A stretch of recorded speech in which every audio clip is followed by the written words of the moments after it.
Bonjour à toutes, bonjour à tous. Je suis très content de vous retrouver aujourd'hui pour une critique alors un peu particulière. Peut-être que le son va un petit peu résonner parce que vous le voyez, le décor a totalement disparu. Je ne vais pas forcément le dire à chaque vidéo, mais c'est juste pour ceux qui découvriraient cette vidéo en disant mais attends, il y a un problème là. C'est normal, d'accord? Donc notamment par rapport au son, si ça fait un léger écho par rapport à d'habitude, c'est tout à fait normal. Ensuite, aujourd'hui, pour cette vidéo du 18 septembre, on va parler d'un film qui vient de sortir aujourd'hui, Speak No Evil. Tu as vu?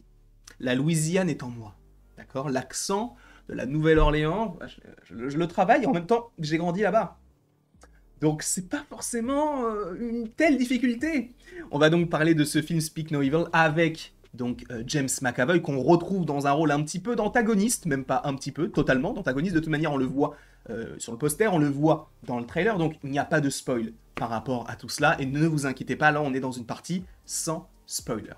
On retrouve notamment Blumhouse à la production, une société de production de films d'horreur, de films horrifiques, d'épouvante, de suspense, des films qui vont nous tendre un petit peu. Je me demande même si ce n'est pas Blumhouse qui a fait Night Swim début d'année. Vous savez, la piscine hantée. Je me demande. Je ne suis pas sûr. Je sais que j'ai vu 3 films Blumhouse, dont 2 cette année. Et l'année dernière, évidemment, il y avait Five Nights at Freddy's qui, je crois, devrait revenir en 2025 pour Halloween, si je ne dis pas de bêtises. On retrouve donc James McAvoy dans un rôle un peu particulier qu'il avait notamment eu du côté de Split, où on avait donc ces différentes personnalités, où il jouait un personnage qui était atteint d'un TDI, donc un trouble dissociatif de l'identité, et il rentrait dans ces personnages-là au fur et à mesure, notamment par rapport à des choses qu'il a vécues quand il était enfant. Bref, il est très fort. C'est un excellent acteur. Parce que ce qui est fou avec James McAvoy, c'est qu'il sait aussi bien jouer un personnage qui va te terrifier, et un autre qui va être tout mignon, tout gentil, comme dans les X-Men, par exemple, en jouant le professeur Xavier, ou par exemple en jouant Tumulus, du côté de Narnia. Vous savez, le mec qui a les jambes en biquette. Voilà. Bref, il est là, il est de retour dans un film un petit peu plus sombre que ce que nous avions précédemment par rapport à cet acteur-là, et ça fait du bien aussi de le voir dans ce registre-là, parce qu'il excelle, pour moi, il était très très bon dans Split, et pour moi, ce film est très bon. Alors, sachez que sur Rotten Tomatoes, il a longtemps eu une très bonne note, notamment par rapport aux critiques, etc. Moi, je trouve qu'il est bien, mais il n'est pas excellent non plus. Enfin, il n'y a rien de révolutionnaire. Pour moi, ça vaut pas un 100% ou un 90%. C'est un bon film suspense qui nous tend du début à la fin, même si c'est vrai que, bon, le film, il est un peu, alors pas long, parce qu'il ne fait que 1h40, 1h50, quelque chose comme ça. Mais dans sa structure, c'est assez particulier parce qu'il y a véritablement, on va dire, un dénouement dans les 20 dernières minutes du film, donc pendant 1h30, on va dire qu'il ne se passe pas grand-chose. On a un développement de personnage qui est plutôt intéressant, notamment par rapport à la famille qu'on va évoquer maintenant, mais c'est surtout sur la fin qu'on va avoir ce côté un peu tension. Et on va dire sur l'heure et demie qui précède, de temps en temps, on va avoir des pics de bouh. Enfin, bouh. On n'a pas des screamers, mais c'est pour caractériser le côté un peu horrifique, un peu suspense. On va donc, dans ce film-là, sans spoiler, retrouver du coup 2 familles. La famille de Paddy, donc interprétée par James McAvoy, avec un personnage qui s'appelle Chiara, interprété par, je peux vous retrouver le nom de l'actrice, par Aisling Franciosi.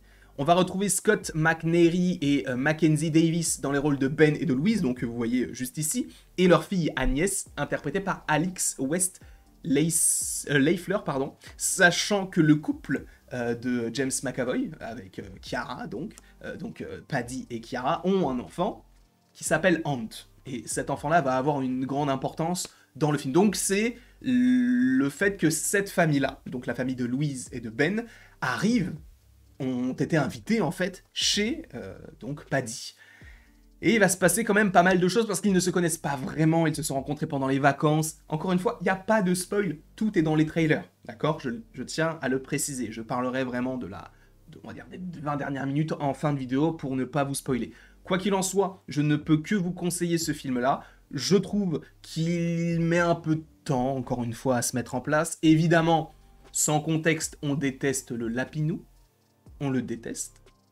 Parce que s'il n'était jamais arrivé, on n'en serait pas là. Donc, en tout cas, ce film-là, je vous le conseille, il est bien, il il y a ce côté un peu suspense, mais beaucoup plus à la fin. S'il y avait eu peut-être, allez, je dis pas, 15 minutes de plus, bon, en tout cas, prise sur l'heure et demie qui est un petit peu pas mou, enfin pas molle du coup, mais un peu plus dans le psychologique, dans l'écriture de certains persos, l'évolution de certains persos, notamment avec des scènes qui auraient pu ne pas être dans le film. Hein. Pour moi, c'était pas forcément nécessaire qu'on ait trop de scènes par rapport à leur couple, parce que dans ce genre de film, encore une fois, on n'est pas forcément sur le développement de personnages, notamment sur des histoires d'amour qui se brisent, parce qu'il y a déjà une cassure dans le couple. Donc, c'est assez particulier. Si on avait pris 15 minutes du coup de cette partie-là pour la mettre sur la partie un peu plus horrifique, ça ne m'aurait pas forcément dérangé outre mesure. Donc, voilà. Mais dans sa globalité, c'est un très bon film qui qui coche quasiment toutes les cases, qui remplit ses objectifs, je pense. Donc, pour moi, c'est une réussite. Là, à partir de maintenant, on va passer dans une partie légère, mais avec du spoiler, parce qu'en fait, qu'est-ce qu'il se passe? Ils se sont donc rencontrés pendant les vacances, mais à partir de ce moment-là, ils ont été donc invités à aller dans leur maison, donc c'est une sorte de ferme, sauf que le personnage donc interprété par James McAvoy joue une sorte de médecin qui s'appelle Paddy, et au final on va comprendre qu'il n'est pas du tout médecin, qu'il en fait essaye de rentrer en contact avec des familles pour récupérer leurs enfants, pour après avoir la famille qu'il a toujours voulu, sachant, et ça c'est hyper glauque, qu'on comprend de manière un petit peu dissimulée, que Paddy, en fait, et sa femme se sont rencontrés lorsqu'elle était mineure. Voilà. Et de toute manière, ce n'est même pas subtil à la fin, puisque on a Paddy qui va récupérer Agnès en disant « Non mais vous inquiétez pas, elle va bien s'occuper de moi. » C'est bizarre. D'accord, on est bien d'accord là-dessus. Et ce qui est encore plus fou, c'est qu'il le joue extrêmement bien, ce personnage-là. Ce personnage, tu vois, un peu rustre, un petit peu trapu, qui va être un peu rigolo et qui d'un coup va te regarder avec ses gros yeux. Il est très fort. James McAvoy est très très très très fort. Et donc oui, il y a cet aspect-là. Évidemment qu'ils vont finir par comprendre que le petit garçon qui est donc avec la famille, enfin en tout cas la famille, avec Paddy et donc sa femme Chiara, est un Allemand. Il s'appelle Ant, parce que oui, hein, ils se sont pas dit Ant, ça veut dire fourmi quand même. Le mec s'appelle Fourmi. T'imagines en France un mec qui s'appelle Fourmi? C'est possible, hein. Mais c'est rare. On va pas se mentir, c'est très rare.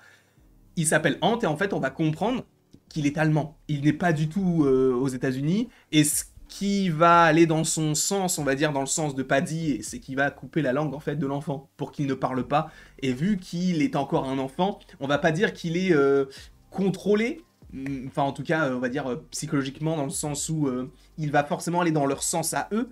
Parce que ça sera le rôle de Chiara, qui je pense, elle, est vraiment peut-être le... Alors, pas forcément le complexe d'Oedipe, mais je ne sais plus comment s'appelle ce truc-là, où tu vas tomber amoureuse de la personne qui t'enferme. Je ne sais plus comment ça s'appelle, peut-être que vous me le direz dans les commentaires.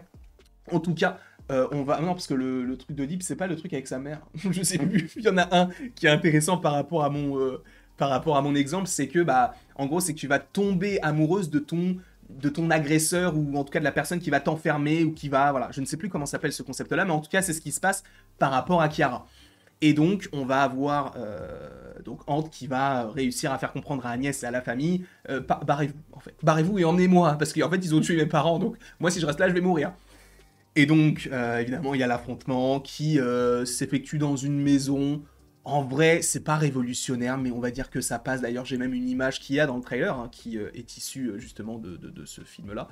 Voilà, je trouve que c'est plutôt bien réalisé, on va dire. L'histoire est plutôt intéressante, même si un peu prévisible, parce que une fois que tu sais que, enfin, que tu comprends en fait très simplement que le petit, il a la langue coupée, c'est qu'il a des choses à dire, et sachant qu'il lui dit, viens dans le poulailler, viens, il y a un truc en dessous, tu comprends assez facilement qu'en fait, bah, ce sont des fous, et qu'ils n'ont jamais eu d'enfants, et donc qu'ils essayent de voler les enfants d'autres personnes qu'ils rencontrent, voilà, et qu'ils vont les enfermer, tout ça. Un peu prévisible, parce que, on va dire, 10 minutes avant qu'on nous explique tout le dénouement, et que le petit garçon, en fait, nous montre la famille, je me suis dit, en vrai, peut-être qu'ils volent des enfants, et qu'ils ont rentré en contact avec eux parce qu'ils ont un enfant. Voilà. Je ne sais pas, en tout cas, ce que vous en avez pensé. N'hésitez pas à me le dire dans les commentaires. N'hésitez pas non plus à aimer, à partager et à vous abonner. Ça me ferait évidemment extrêmement plaisir. Et après tout ceci, il ne me reste plus qu'à vous dire à la prochaine pour la prochaine.